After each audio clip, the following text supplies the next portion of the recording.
महोदय, आज आपने मुझे बोलने का मौका दिया। बिल्कुल लांठा। सभापति महोदय, मैं आपका ध्यान आकर्षित करना चाहूंगा कि बाड़मेर, जैसलमेर और बालोतरा में मंगनियार समाज है, लंगा समाज है, दमामी समाज है, मिरासी समाज है। ये तमाम लोग, ये तमाम समाज शैक्षणिक, सामाजिक, आर्थिक और राजनीतिक हर तौर पे कहीं ना कहीं सक्षम नहीं है। आज जरूरत है इन तमाम लोगों को मुख्य धारा में लाने की। साथ ही साथ मैं बात करूंगा हमारे पाक विस्थापित भाइयों की,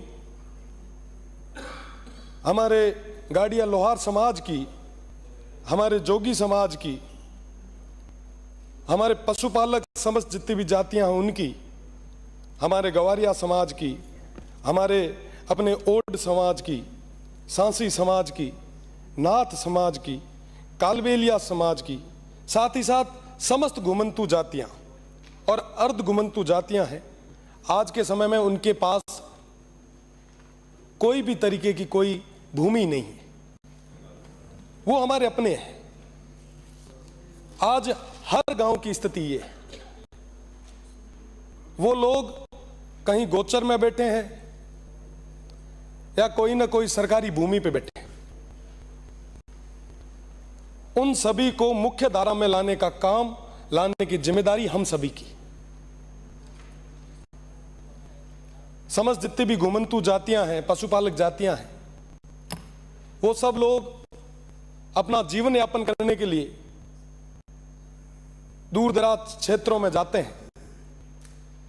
उनके बच्चे, उनकी आने वाली पीढ़ियां शिक्षा से वंचित रह जाती है। उन सभी को मुख्य धारा में लाने के लिए हमें प्रयास करना चाहिए। विशेषकर पश्चिमी राजस्थान में नए छात्रावासों की जरूरत है। मैं सभापति महोदय के माध्यम से निवेदन करना चाहूंगा मंत्री महोदय को कि आप नए छात्रावासों के लिए विशेष पैकेज उस पश्चिमी राजस्थान को दें।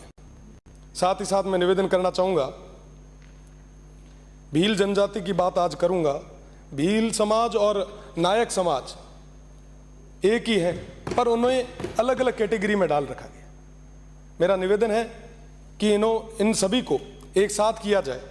साथ ही साथ अनुसूचित जाति के तर्ज पर भील समाज को भी कृषि विद्युत कनेक्शंस में वरीयता दी जाए। ग्रामीण परिवेश से आते हैं साहब, खेती के अलावा कोई हमारे पास ऑप्शन है नहीं। उन लोगों को मुख्य धारा में लाने के लिए इसकी ज़्यादा ज़रूरत है।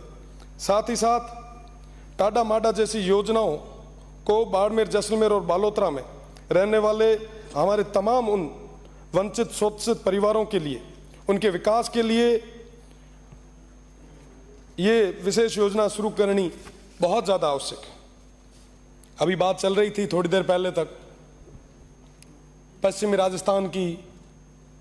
आज के समय में साहब हमारे पास खूब सारी चीज़ें हैं जिससे हम इन तमाम लोगों को मुख्य धारा में ला सकते हैं।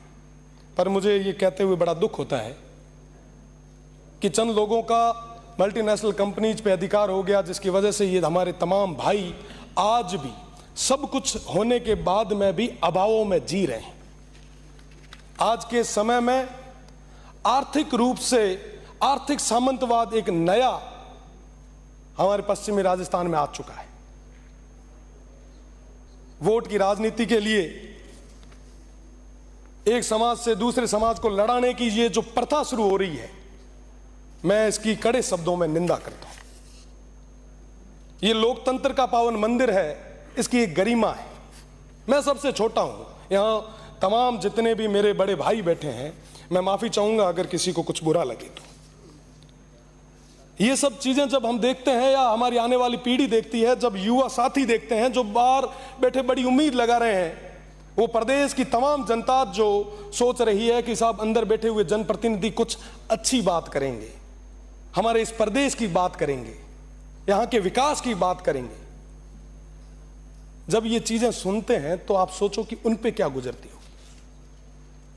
जब ये सदन चलता है तो 10-10 किलोमीटर तक बैरिकेटिंग होती है कि माननीय सदस्य अंदर बैठ के इस प्रदेश के मुद्दों पे बात कर रहे हैं, चर्चाएं कर रहे हैं। पर आज के समय में क्या हो रहा है? माननीय सभापति महोदय, साथ ही साथ मैं मेरे क्षेत्र की ओर आपका ध्यान आकर्षित करना चाहूंगा कि मेरे क्षेत्र में कई सारी कम्युनिटीज ऐसी हैं जिनके छात्रावास अभी तक नहीं बने। मेरा माननीय मंत्री जी से निवेदन रहेगा कि उनके लिए भी बेहतर छात्रावास की व्यवस्था करवाई जाए। साथ ही साथ थोड़ी देर पहले बात जो किलों की चल रही थी, महलों की चल रही थी, मैं कहना चाहूंगा कि ये किले, ये महल, ये शौर्य और गाथा के प्रतीक हैं। ये किले, ये महल अर्पण, समर्पण और तर्पण के प्रतीक हैं। ये किले और महल जब कभी मुगल आक्रांताओं के हमले हुआ करते थे तो हमारे बहन बेटियों की इज्जत बचाने के लिए ये किले और महल काम आया करते थे। ये किले मुश्किल में उन शरणागतों को शरण देने के लिए काम आया करते थे। साहब, राजस्थान की जब बात की जाती है तो कहा जाता है कि बिल्कुल पग पग सूरा देवली, पग पग सतियां थान, मन डर पे डग मेलता, रंग है राजस्थान। ऐसा राजस्थान है मेरा, ऐसा रंग रंगीला, ऐसा हरियाला, ऐसा अपनापन, भाईचारे, ऐसे प्रेम वाला मेरा राजस्थान है। पर राजस्थान की उसी विधानसभा में जब ऐसी बातें होने लग जाए तो हम सभी के लिए ये पीड़ा की बात है। मैं कोई छोटी बात नहीं करूंगा, मैं छोटा जरूर हूं, पर अब मेरा ये नैतिक धर्म है, मेरी ये जिम्मेदारी है। मैं कहना चाहूंगा उन तमाम लोगों को कि इस सदन की एक गरिमा है, हम सभी की नैतिक धर्म है, नैतिक जिम्मेदारी है कि इस सदन की गरिमा को हम बनाए रखें। कोई भी किसी भी जाति से हो, धर्म से हो, हमें सभी का सम्मान करना है। श्री राम साहब, हमें ये सिखाया गया है। बहुत बहुत धन्यवाद। कई सारी चीजें और भी है, आने वाले समय में